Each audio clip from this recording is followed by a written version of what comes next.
Hello, my diamonds.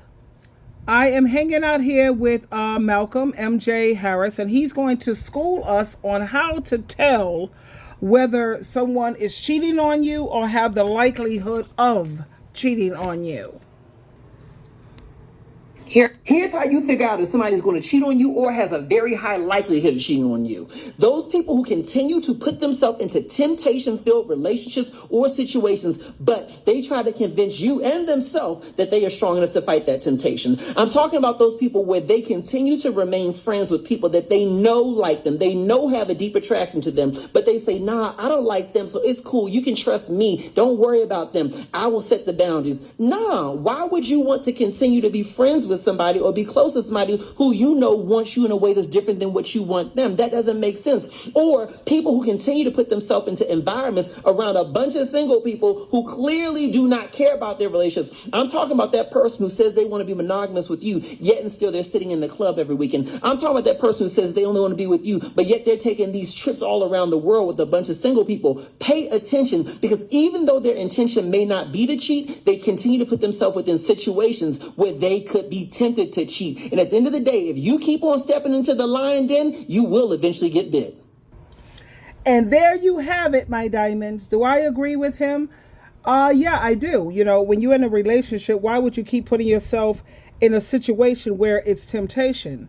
Now, when I was married, I did bring in my fiance. I still kept hanging out with him, and I wasn't going to let go of him because, you know, he taught me so much. But what I did do is he knew that I was married. He knew that if him and I were going to talk, it would be on speakerphone in front of my husband. In fact, my fiance, he moved up to where I am now. He relocated, even though I was married. He relocated. He was convinced that he could get me back or win me back. That wasn't going to happen. And down the road, him and my my husband at the time, they used to go bowling together. They used to go play billiards together. They did things together. They became close. Of course, I'm sure my ex-fiance was trying to study him, trying to figure out ways that he could win me back and trying to find out his weaknesses or what have you. However, anything that I did with my ex-fiance, or even if I was to deal with my other ex-husband, because, you know, I was married 2.5 times. I say 0.5 because I was engaged to be married again. I was with that man, Gregory, for like 7 to 9 years, something like that. And MJ is correct when he says you should not be putting yourself in situations where temptation can occur.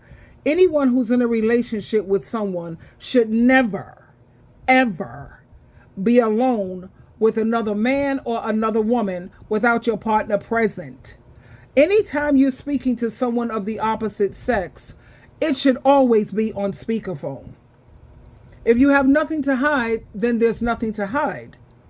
When you're in a relationship, there should be no such thing as, I can't look in your phone, you can't look into mine. Give me a break with that. That's all dumb stuff. And don't give me this garbage about trust and privacy. It's not about that I don't trust you. It's that I'm not a fool, and I know that you're not perfect. And because you're not perfect, people do imperfect things, and people make bad choices sometimes. So, to keep that area clear, I will take your phone for a day if I choose to. And here, you can take my phone for the whole day because I have absolutely nothing to hide. You're my partner. You're supposed to be my companion and my right-hand man, if it were never my right hand, but whatever. You're it.